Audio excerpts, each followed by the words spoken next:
Tunggu sebentar. Saya lagi bingung. Ini kan tadi pada histeris, tapi kenapa yang histeris yang cowok?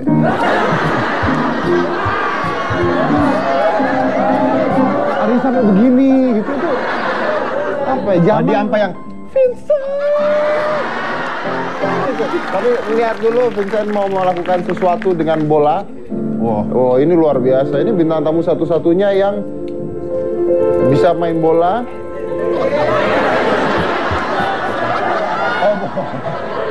Lupa Kan sepak bola. kalau ngomongin bola ada yang kepalanya kayak bola soalnya.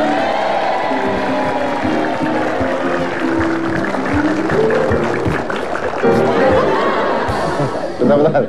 Lu barusan ngomong kalau ada yang kalau ngomongin bola kenapa? Apa? Kalau ngomongin bola kenapa? Suka ketukar, ada yang Pak.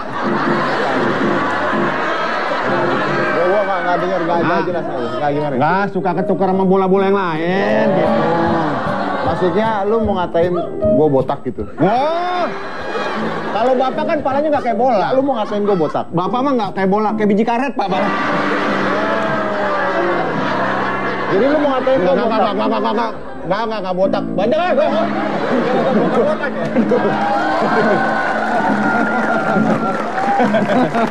Oh, ya bes. Oke.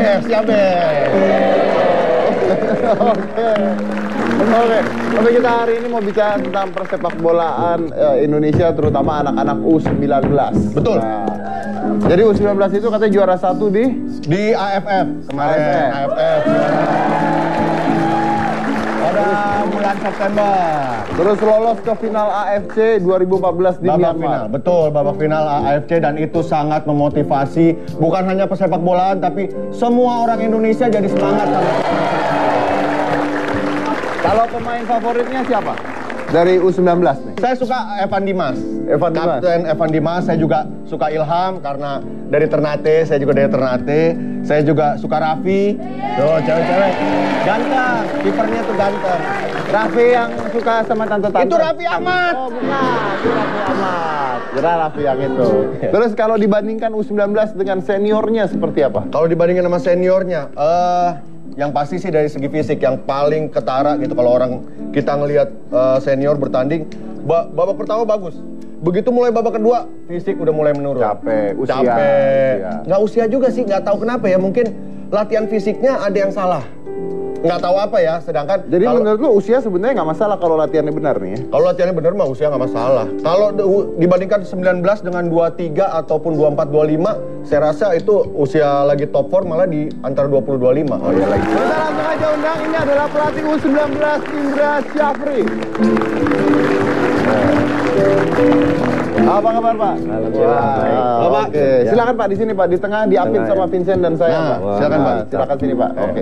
Pertama kali kita mengucapkan dulu selamat buat Pak Indra yang berhasil melatih U19 sampai membanggakan Indonesia seperti ini ya.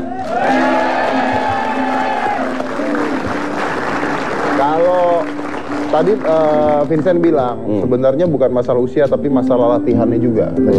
Nah, setuju nggak tuh Pak? Bener nggak Pak? Nah, jadi kalau mau membentuk suatu tim yang kuat, tentu diawali dari scouting yang benar, pemilihan pemain yang benar. Tim ini kita bentuk 2011 ya, 2011 dimulai dari kualifikasi Piala AFC yang saat itu kita masuk sudah disediakan pemain. Pemain sudah ada. Pemain udah ada nih. Sudah ada dan kita datang dan kita melatih. Apa yang terjadi? Kita gagal total di situ dan tidak lolos ke kualifikasi Piala AFC saat itu. Nah, dari situlah kita melakukan pembenahan.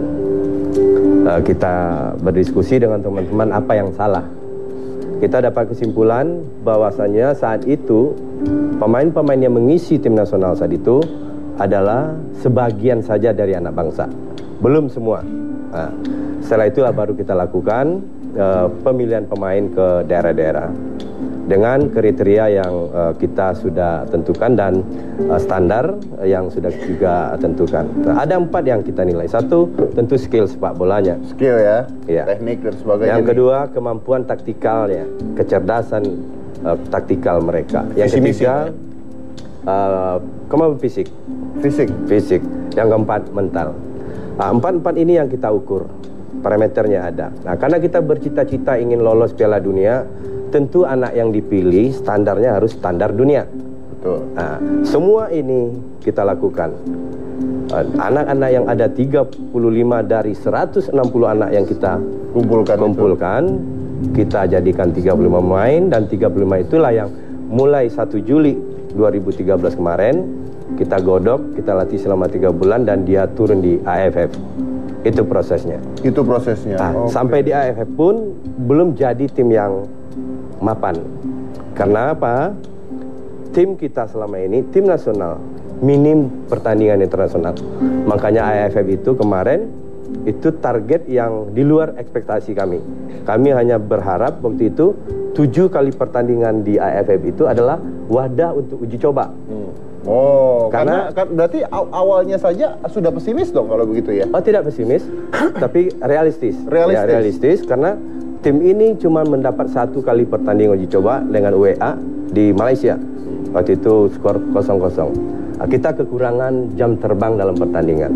Makanya di AFF, Mas Dedi lihat sendiri, kita masih tukar ganti posisi, cari bentuk, cari bentuk. Nah, setelah itu baru di AFC dia menemukan bentuk yang sebenarnya, dan terakhir muncullah permainan Indonesia aslinya di lawan Korea Selatan itu. Oh, oke. Jadi ini nyari. Sampai ke pelosok benar nggak Pak scoutingnya Pak? Ya itu tadi, ada dua alasan waktu itu. Saya kan orang desa, orang kampung. Sama Pak, tenang aja. Iya betul. Sama ya. Bapak orang kampung, saya orang kampungan Pak kalau saya. Suka gitu. Kita merasa punya kemampuan. Itu waktu saya masih main di PSP Padang, tapi karena tidak ada scouting dari PSSI, potensi-potensi yang ada di daerah itu ya terbuang begitu aja. Apalagi dulu kompetisi kita kan hanya perserikatan yang itu bentuknya turnamen. Nah, yang kedua, yang kualifikasi Piala AFC yang 2011 itu, dengan pemain yang kita lihat semuanya hanya orang-orang Jabodetabek. Saya pikir kalau provinsi dilawankan suatu negara, ya kapan kita mau menang? Berarti kita harus negara besar, kenapa tidak potensi besar itu kita ambil dari gitu. satu negara? Dari satu negara kita bentuk satu tim yang kuat. Indonesia. Oh, oke, luar biasa sekali. Jadi akhirnya Pak Indra ini harus ke pelosok-pelosok, tapi konsepnya benar ya, untuk menciptakan sepak bola Indonesia harus dikumpulkan dari seluruh Indonesia. Betul, untuk jadi itu. Nah, gimana nih cara Pak Indra untuk melatih, mendidik mereka semua sampai berhasil seperti ini? Jangan mana-mana, tetap di Hitam Putih.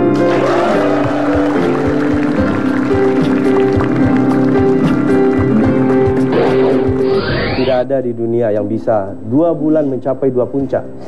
Kalau tidak tangan Tuhan yang bekerja, tidak mungkin itu terjadi. Kalau udah sesakti ini, mudah-mudahan penontonnya nggak tawuran lagi. Amin, ya. amin, amin. Ya, pemainnya udah luar biasa, pelatihnya luar biasa, membawa nama besar Indonesia, pulang mobil dipukul-pukulin kan nggak lucu, nanti kan jelek-jelek juga. Gitu. Benar. Ada lihat mobil jebret. Nah, Pak, bicara tentang melatih nih, seperti Anda tuh seperti apa sih? Pelatih yang keras, disiplin, atau pelatih yang seperti apa? Iya, kalau menilai harus tanya yang orang lain ya kan, tetapi saya pernah nanya sama mereka, tapi mereka takut jawabnya, Pak. enggak mungkin dia takut. Jadi begini ya, tentu semua pelatih punya filosofi sendiri dalam melatih. Dia pasti berbeda masing-masing pelatih. Yang jelas kesuksesan ini bukan kesuksesan saya pribadi, tetapi banyak orang yang terlibat di situ, banyak orang yang ahli di bidangnya yang kita bawa serta untuk membentuk tim ini. Ini kerjasama tim yang betul-betul kompak, bahkan dengan 3 bulan saja kita sudah kayak anak satu keluarga besar yang saban hari saling mengingatkan, saling mendorong dan saling menyemangati. Oke. Tapi yang satu hal yang saya lihat Pak sebagai orang awam yang nonton di TV gitu ya, Pak Indra ini adalah seorang pelatih yang sangat menanamkan rasa bersyukur kepada anak-anaknya. Lihat setiap ngegolin, setiap kemenangan pasti sujud syukur semua. Betul kan Pak? Itu tuh. Sebelum bertanding bahkan semuanya harus cium tangan. Ya Pak ya? Semuanya cium tangan sama Pak Indra. Jadi betul-betul menunjukkan rasa hormat baik sama orang lain, pelatih dan juga hormat terhadap lawan. Kali gitu Pak ya, kali. Jadi bulan April kita disuruh presentasi oleh PSSI. Waktu itu masih ada polemik antara Blanco atau Indra Safri. Akhirnya PSSI memberikan kesempatan kepada kita berdua untuk mempresentasikan apa yang akan kita lakukan. Di situ saya bilang, secara garis besar bilang saya melatih tim nasional PSSI bukan membuat atau menjadikan tukang tenang bola, karena tukang tenang bola di Indonesia sudah sangat banyak. Yang saya pingin pemain-pemain yang betul-betul profesional, mumpuni di segi teknis, bisa menjadi idola yang menjadi tauladan. Jadi sifat sikapnya pun harus baik ya Pak ya. Kalau bisa menjadi teladan kan berarti sifat dan sikapnya pun harus diperhatikan baik-baik dong. Iya, kalau saya bagikan malam ini program yang kita lakukan, semua yang kita lakukan, bahkan bagaimana dia cara makan juga kita berikan pembelajaran, peraturan permainan, bagaimana dia menghormati orang, semua kita lakukan. Bahkan saya sendiri ada yang ke gereja, saya ingatkan dia ke gereja, yang muslim ke masjid, semua kita lakukan. Dan sebelum pertandingan misalnya, orang tua adalah sumber energi yang paling kuat, dan selalu 15 menit sebelum kita melakukan doa bersama di depan merah putih, mereka pada telepon orang tua dan ada yang menangis dan dia minta doa supaya kita bisa diberi kemenangan pada pertandingan itu. Apakah menurut Anda hal-hal tersebut itu pengaruh terhadap mereka dan kemenangan ini? Sangat berpengaruh. Kenapa itu? Sangat berpengaruh karena bagaimanapun pintarnya seseorang tanpa diridhoi oleh orang tua dan tanpa ridhoi oleh Tuhan, niscaya tidak akan. Kalau kita bertanya ke ahli-ahli olahraga, tidak ada di dunia yang bisa 2 bulan mencapai 2 puncak. Kalau tidak tangan Tuhan yang bekerja, tidak mungkin itu terjadi. Hanya dengan waktu 2 minggu, kita juara AFF, setelah itu kita lolos ke kualifikasi Piala Asia, dan itu pun yang kita kalahkan Korea 3 kali main tanpa terkalahkan. Itu yang ini benar-benar ajaib ya Pak ya? Ajaib dengan kerja keras. Ajaib dengan kerja keras. Dari sekian banyak nih pemain yang diseleksi nih Pak, dari seluruh Indonesia nih, ada yang lucu nggak Pak? Ada yang menarik? Sangat menarik. Saya dapat pemain dari Timor, dari NTT, Yabes. Oh Yabes. Mungkin nih kakaknya ini. Itu Yabes Pak, kalau ini ya habis. Habis. Saking nggak yakinnya dia jadi pemain tim nasional. Dia yang nggak yakin tuh dia? Dia nggak yakin jadi pemain tim nasional.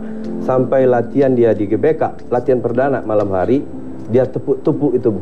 Saya benar nih coach, saya di GBK, dia bilang. Nah ini, jadi ada rasa kebanggaan yang luar biasa dari dia, dan dia tidak menyangka. Dan sampai kita juga ditelepon oleh masyarakat waktu dia mencetak gol 1 ke Filipina, sampai larut malam orang di sana berpesta, bergembira untuk kemenangan itu. Dan sekarang kalau tidak salah Yabes menjadi duta bola di NTT. Di NTT. Dan orang bersemangat semua sekarang di NTT. Vincent, lu sendiri kalau ngelihat ini nih, tadi kan gue nanya bedanya apa dengan yang kemarin-kemarin, katanya lebih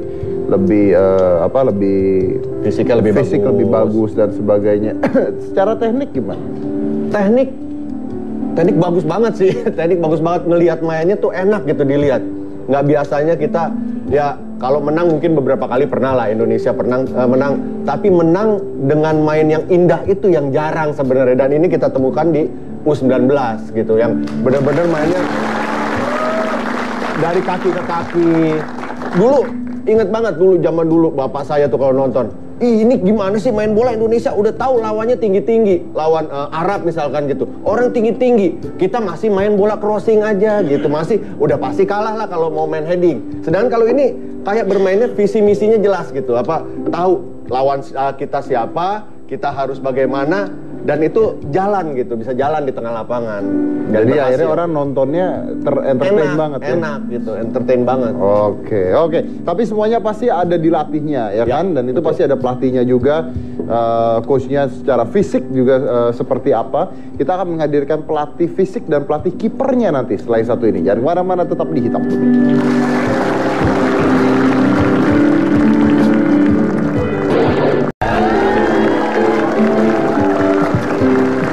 Janji saya, kita langsung aja undang. Ini adalah pelatih fisiknya Nur Sailan dan pelatih kipernya Jarod Supriyadi.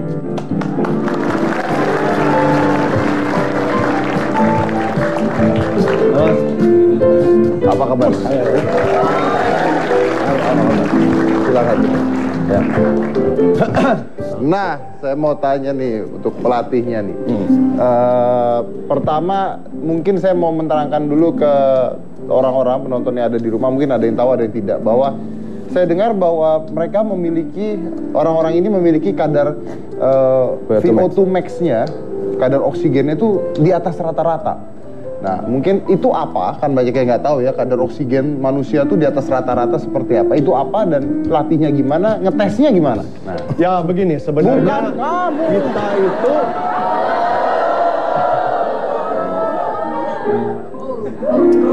kadar oksigen. Kalau saya kan ala kadarnya. Kadar oksigen. Jadi mereka VO2 max-nya rata-rata 55 sampai 60. 55 sampai 60. 60 ya. Kiper ada beda sedikit karena dia tidak banyak bergerak. Jadi dia kiper itu 53-an. Oke. Nah, untuk gelandang itu memang yang terbaik di sini adalah Evan Dimas 60. 60. Ya, dan gelandang rata-rata 58 60. Nah, tapi sebentar Pak, ini penonton tadi ada, wih, tapi nggak tahu itu apa Pak. Iya emang.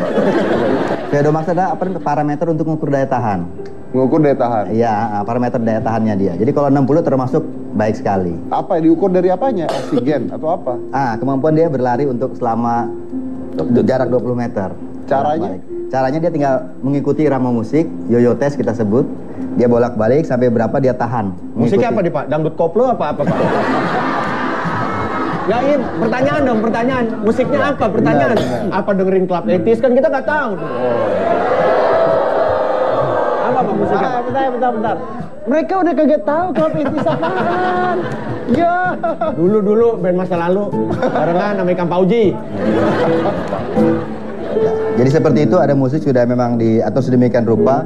Kalau dia bisa mengikuti musik terus sampai dia tidak mampu mengikuti, dia berhenti. Nah, kebetulan di tim U19 rata-rata termasuk bagus karena 55 sampai 60. Jadi diprediksi dia memang mampu untuk bermain Spartan untuk 90 menit. Oke, nah ngelatihnya gimana Pak? Kenapa? Bisa dilatih tidak itu? Insya Allah bisa dilatih. Ya, karena dia usia muda, dia punya semangat, ya. Kemudian juga keinginan mereka besar untuk maju, ya, sehingga kita juga sebagai pelatih ya enak sekali untuk memanage mereka. Gimana caranya ngelatih mental seseorang? Nah, biasanya kan kalau seperti saya ngelatih di awal sendiri, mungkin kita sudah sepakat bahwa kita selalu tidak selamat pagi atau selamat sore, tapi semangat pagi. Dan jawabannya yang kita minta adalah bukannya pagi atau sore, tapi semangat. Mungkin saya sendiri harus mencontohkan dengan loncat, gitu. Supaya kita memang dari awal. Gimana Pak? Ya, misalkan, ya. Vincent dong, Cik, contohnya. Contoh. Pak, saya tanya. Saya U17 nih. Semangat pagi. Semangat. Nggak gitu Pak ya, nggak gitu. Jadi kalau kita jawab, Jadi harus gitu. semangat pagi, gitu. Ya, semangat. Jadi pertama dia sudah kita manage pikirannya bahwa dari awal. Tapi pelapon harus tinggi tuh Pak ya. Betul. Kalau nggak kan jebol Pak itu Pak. Ya. Semangat buang. Seperti Kalau itu. pelaponnya rendah biasanya gitu. Ya. Berarti jadi dari awal semangat sudah pagi. dilatih Betul. mentalnya dulu. Ya kita hipno lah gitu. Ada yang stres nggak dengan latihan berat seperti Kalau itu? pelatihnya Nur Sailan, insya Allah semua senang. Bentar. Anda mengatakan kalau pelatihnya Anda semua senang. Iya. Itu yakin Pak? Insya Coba Allah. saya mau tahu kalau Anda ngelatih Vincent senang nggak gitu? Makan hati. Kan katanya senang. Bisa? Oke, Pak? bisa. Hah? Nah, loh, beneran tuh dia. Ayo. Fisik Pak. Kan U17. Ayo Pak, U17. Gimana? Ini kasih contoh dulu sama Coach Jarod misalkan. Kasih contoh ntar tinggal ngikut. Iya, Oh, iya. Coba. Contoh. Lihat. Contoh. Di sini ada misalkan, ya kita latih kecepatan, bukan kecepatan lari tapi kecepatan berpikir. Jadi kesempatan berpikir ya. Ya. Sebentar Pak, bentar. Ambil lu udah sembuh belum? Bukan di depan Coach Jarod. Ya. Bisa lihat dulu ya. Oh ya. Ini 1, 2, 3, 4. Oh ya. 1, 2, 3, 4. 1, 2, 3, 4. Sebelah sini adalah kanan, Kanan, sebelah sini kiri. kiri. Kita hanya bergeser aja, tidak jauh-jauh ya. Jadi misalkan tolong kalau sebut kanan berarti Coach Jarod gesernya ke kiri supaya dia berpikir. Kalau sebut kanan berarti gesernya ke kiri. Ya. Kalau sebut 1 berarti ke 1, 2 ke 2, 3 ke 3, 4 ke 4. Contoh misalkan, ini yang di U19. 1, 3, kiri. 1, 3, kiri. Nah, dia harus ke kanan. Mampus lu. Kalau dia lambat. Ya, seperti itu. Jadi dia Coba. ya. Kita mau lihat kenapa klub etis bubar ya. 1, 2, 3, 4. Ini kanan, ini kiri, tapi opposite berbalik. Ya, kalau disebut kanan berarti harus ke kiri. Oke. 2, 4 kanan. 2, 4. Ya. Lagi Pak, yang panjang Pak ya. Oke. Ya, sekarang agak tambah ya. Ya. Ya. Kalau perlu nomor Coach Dedi telepon. agak sini. Oh Oke. ya, saya agak sini. Ya. 3, 4, 2, 1 kiri. 3, 4, 2, 1, kiri. Ya. Lagi, susah. Luar biasa. Ada yang susah lagi nggak? Masih ada. Orang kalau banyak rambutnya otaknya lancar.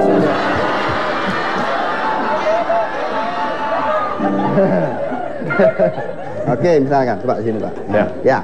Sini ya. Total 10 ya. Total 10. Ya. Jadi kalau saya sebut 7 berarti sebut 3, tapi habis sebut 3 kita sambil berlari. Ya. Total 10 ya. Jadi kalau sebut 3 berarti 7 sambil berlari. Tidak 7 tapi diam, tapi Oke. ambil keputusan. Oke. Ya. Di tempat dulu. 11. Kok udah pin 1? Kok 10? Ke 11 berarti min 1 kan? Oh iya. Iya. Kuadrat 26. Susah juga. Dia harus sambil lari Pak. Apa? Harus sambil lari. Sambil lari. Jadi cepat nyebut sambil berlari. Sebut dulu. Wah, itu betul-betul kecepatan berpikir juga, Pak ya. Bagaimana kita Ada pelatihan yang bikin sampai muntah-muntah nggak Pak? Iya. nyiksa lo, orangnya nyiksa dia nih. Nyiksa. Kalau saya metodenya adalah fun conditioning. Fun iya. conditioning. Jadi latihan harus yang menyenangkan. Oh. Tapi prinsip keilmuannya harus apa? Masuk. Harus masuk. Iya. Oh iya. Kalau misalnya dia tadi lulus nggak tuh Pak? Masih kurang cepat. Oh ya. Saya dengar katanya ada staff yang memata-matai tim lawan. Bener nggak tuh Pak? Coba Indra. Ya, jadi seperti yang kami sampaikan tadi, kita punya sekitar 11 ditambah 4 ya, 15 orang. Yang 4 ini adalah tim HPU yang di luar dari sistem kita, tetapi dia yang membantu tentang analisa tim-tim lawan, dan juga dia akan memberikan masukan kepada kita. Selalu setiap habis pertandingan mereka memberikan laporan ke kita apa yang harus kita perbaiki dan informasi tentang tim lawan. Sangat membantu nggak itu? Oh, sangat membantu, termasuk database ya, data statistik. Saya dibantu oleh orang lab bola dari ITB. Mereka lah yang memberikan data-data statistik lawan.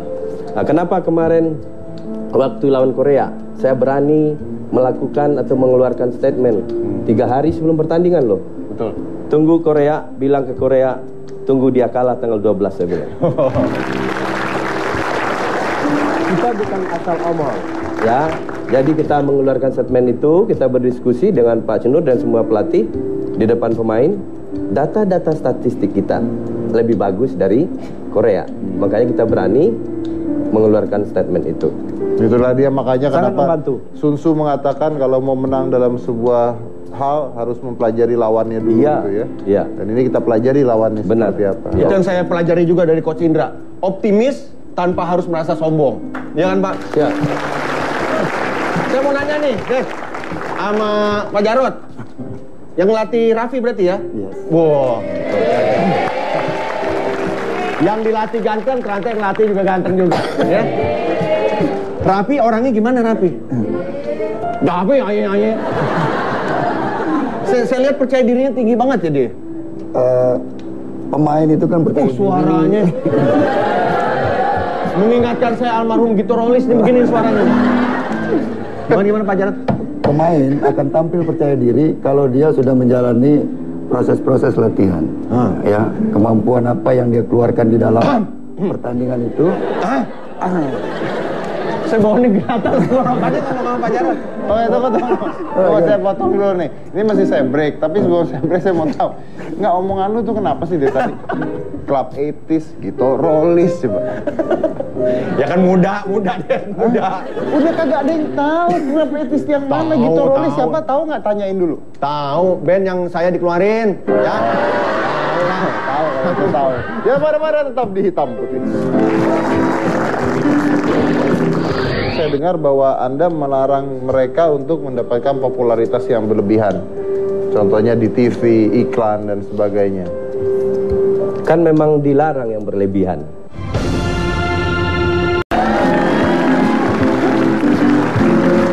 Saya dengar bahwa katanya statistik keahlian para pemain U19 ini sejajar dengan tim-tim di Eropa, Pak.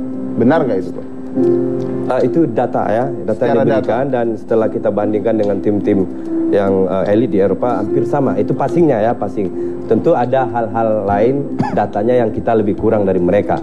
Kalau data passingnya hampir pernah kita mencapai hampir 700 kali passing, dan itu tingkat kesalahannya cuma sekitar 18%. Oke, dan itu sejajar dengan mereka ya? Iya. Tapi bicara tentang pemain bola nih Pak, yang senior ya, dan yang sekarang U19 ini, saya dengar bahwa Anda melarang mereka untuk mendapatkan popularitas yang berlebihan. Contohnya di TV, iklan, dan sebagainya. Kan memang dilarang yang berlebihan. Ya. Nah, kami tidak melarang dia berhubungan dengan media. Kayak sekarang, kalau misalnya kayak si Putu, ada TV yang mau mengambil acara galungan ya, di Bali, silakan aja. Yang nggak boleh itu dari Bali dia terbang ke Jakarta, terus kembali lagi ke Jakarta, padahal ini lagi recovery. Kalau dia syuting iklan gitu Pak?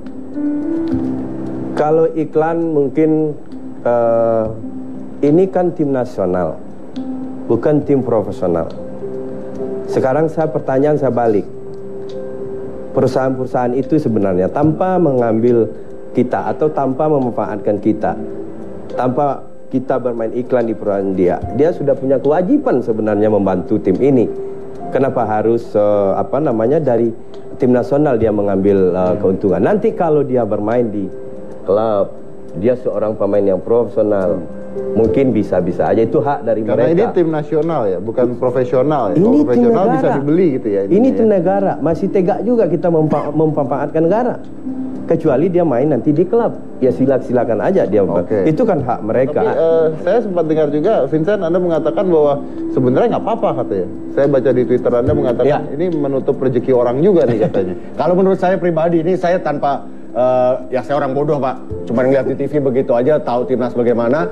Terus ketika banyak sekali orang jauhkan dari iklan, jauhkan dari ini, dari pertama saya setuju untuk dijauhkan dari segala macam kepentingan politik. Itu yang terpenting dibandingin iklan, dibandingin kepentingan politik. Satu lagi, jauhkan mereka dari selebritas gitu.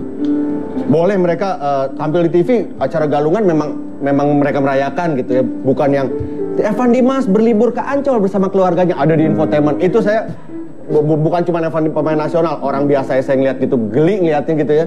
Terus kalau untuk iklan, apa sih? Sinetron oke lah, waktunya banyak jadi kebuang latihan. Tapi kalau iklan memakan waktu 2-3 jam, itu rezekinya dia. Secara psikologis kalau sampai dilarang atau ini betul pasti ada kompensasinya. Kalau saya ngebayangin gini, kan mereka bukan hanya di timnas U19 Pak. Abis internasional mereka balik ke klubnya, yang punya klub, yang masih gonjang-ganjing klubnya nggak tahu ya. Balik lagi ke klub, di klubnya mereka latihan pasti nggak sama bapak-bapak, sama timnya mereka gitu, punya pelatih sendiri, punya staffnya, punya teman-teman yang lain. Teman-teman yang lain main iklan, teman-teman yang lain punya acara TV atau apa, punya mobil, dapat rumah. Sementara secara psikologis apa dia nggak ngerasa, gue udah juara AFF gitu, gue membawa Indonesia juara AFF gini-gini, tapi kok gue mau beli ini aja susah ya gitu. Takutnya ada faktor psikologis yang seperti itu, Pak. Gimana, Pak? Iya, saya setuju dengan Mas Vincent. Iklan tidak merusak. Yang merusak itu, akibat dari iklan itu dia punya uang, dia ke bar, dia narkoba, dia kayak selebriti, itu yang merusak. Berarti mental, Pak? Mental. Kita daripada banyak energi kita terbuang untuk menjaga itu, dan kita waktu mau pulang, waktu mau berlibur, kita sudah punya komitmen. Tahun ini lebih bagus miskin daripada tidak masuk Piala Dunia.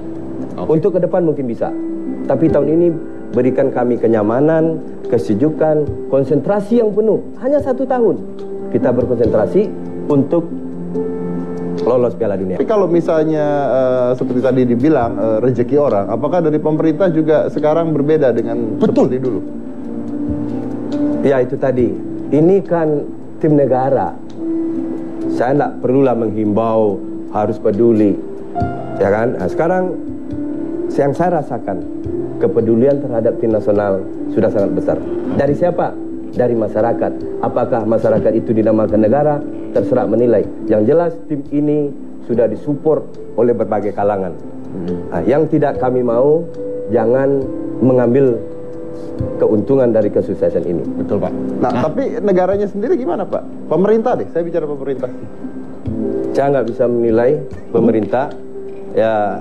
Dan kami rasakan tim ini telah diurus dengan baik oleh BTN, oleh PSSI. Itu yang saya tahu.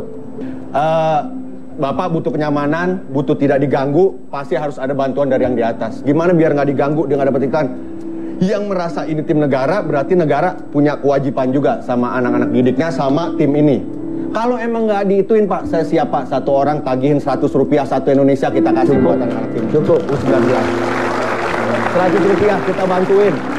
Saya yakin masyarakat Indonesia mau kok. Tapi intinya adalah bahwa seharusnya pemerintah kita juga memperhatikan hal ini lah ya. Karena ini membawa. Karena takutnya begini nih, saya nggak tahu nih nanti kalau udah pensiun seperti apa nih. Karena banyak sekali olahragawan yang. Ini menarik.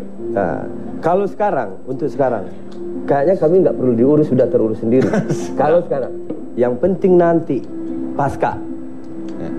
Ini kita kan udah, ya apa ini jasa nggak tahu lah. Kita sudah berbuat sedikit lah, bisa membahagiakan bangsa ini. Banyak, Pak. Perlu nanti kami juga dipikirin, jangan gara-gara hanya kami memikirkan sepak bola, kan banyak hal yang kami tinggalkan. Keluarga kita tinggalkan, semua kita tinggalkan. Kita hanya fokus bagaimana nih suatu saat kita lolos Piala Dunia, orang berteriak se-Indonesia. Gitu. Amin. Itu yang kita pikirkan. Amin. Nah, disitulah mungkin peran negara. Contoh kecil ini, kita mau persiapan. Ini anak sekolah. Ya. Harusnya responsif dari orang yang mengurus pendidikan. Kapan perlu di camp kita dibikin sekolah di situ. Itu harusnya. Harus respon. Atau dikirim guru ke situ. Nanti ada etanas. Supaya kita bisa konsentrasi dalam menjalani latihan. Jadi jangan hanya bangga doang tapi tidak melakukan apa-apa untuk mendukung kebanggaan tersebut ya. Oke, baik. Kita lanjut lagi nanti kalau gitu. Jangan mana-mana, tetap di Kita.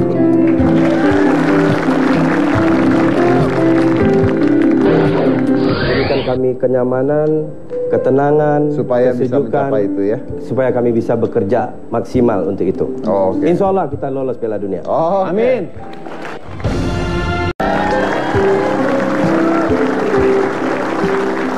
Saya mau tahu nih Pak, dengan banyaknya dukungan dari masyarakat Indonesia sendiri, ada nggak sih sebenarnya sosok-sosok tertentu dari siapapun itu ya yang sebenarnya sangat amat mendukung sepak bola ini?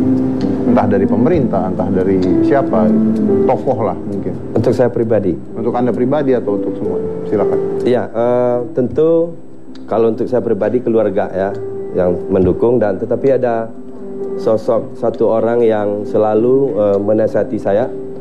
Dari tahun 84 beliau masih menteri waktu itu, Bapak Azwar Anas, yang selalu menyemangati saya dan memberikan doa-doa untuk saya. Sampai sekarang? Sampai sekarang. Apa yang biasanya dikatakan?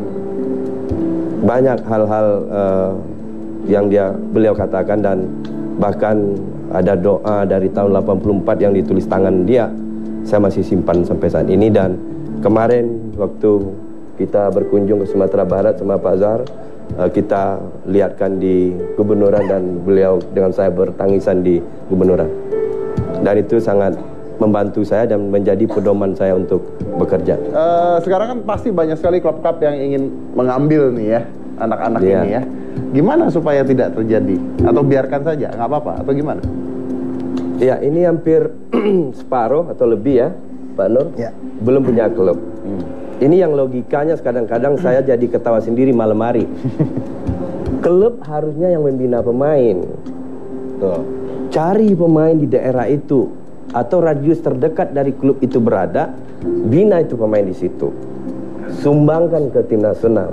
Jangan dibalik. Udah jadi pemain yang sudah jadi diambil untuk klub gitu. Ini yang harus diluruskan. Iya, ya.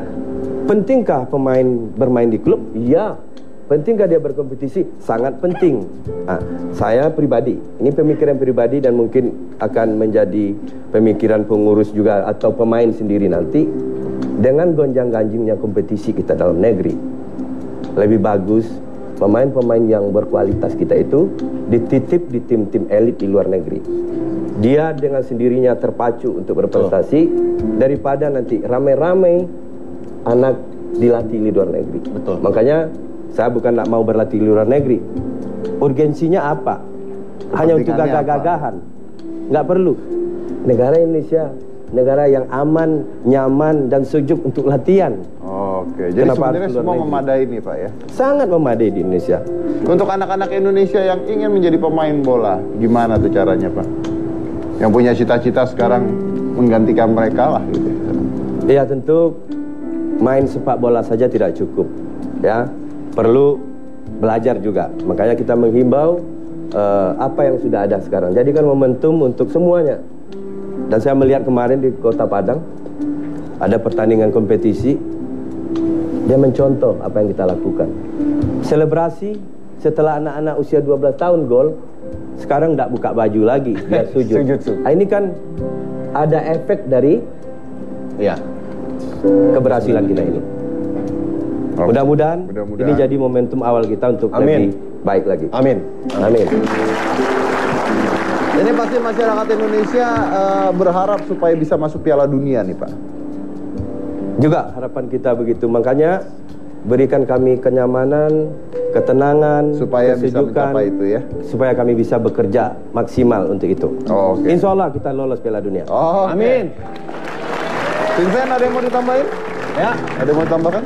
Nggak ada sih Pak, titip aja Pak kalau saya titip aja apa yang udah dicapai, udah diraih. Selama ini mainnya bagus. Kalau saya pribadi mungkin tanpa mewakili mungkin ya beda-beda orang Indonesia. Saya sih cukup puas dengan bermain indah, bermain cakep, membuat kita puas gitu tanpa ya kalau menang kalah kan lagi-lagi lillahi ta'ala Pak ya. Balik lagi, tapi selama kita bisa mainnya benar, terpola, visi misi jelas, menjalankan apa yang Coach Indra dan coach-coach lainnya terapkan, insya Allah menang Pak. Itu aja sih kalau saya. Itu aja.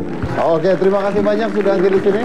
Anda semua, dan mungkin saya belajar satu hal ya dari tadi omongan semua ini. Yang menarik tuh satu, tadi ketika Bapak mengatakan bahwa mereka itu semangat, mereka itu berdoa ya, sujud syukur, telepon orang tua, mentalnya luar biasa, agamanya luar biasa dan sebagainya. Yang ke masjid dia diingatkan, yang mau ke gereja diingatkan dan sebagainya, dan bisa sampai 2 kali menang berturut-turut, itu sebuah keajaiban gitu ya. Dan saya ketika saya bilang tapi berarti menang karena keajaiban nih, terus Anda mengatakan ya tidak juga gitu kan.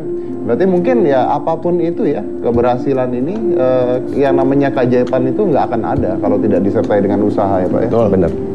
Oke, baik. Terima kasih semuanya. Ini adalah Indonesia sekarang begitu membanggakannya, ya kan, dengan U19. Mudah-mudahan bisa terus sampai ke Piala Dunia. Ya, supaya membawa nama Indonesia lagi. Dan ingat, kalau pemainnya sudah luar biasa, penontonnya juga harus luar biasa. Setuju. Dari Ridwan Wijaya, inilah hitam.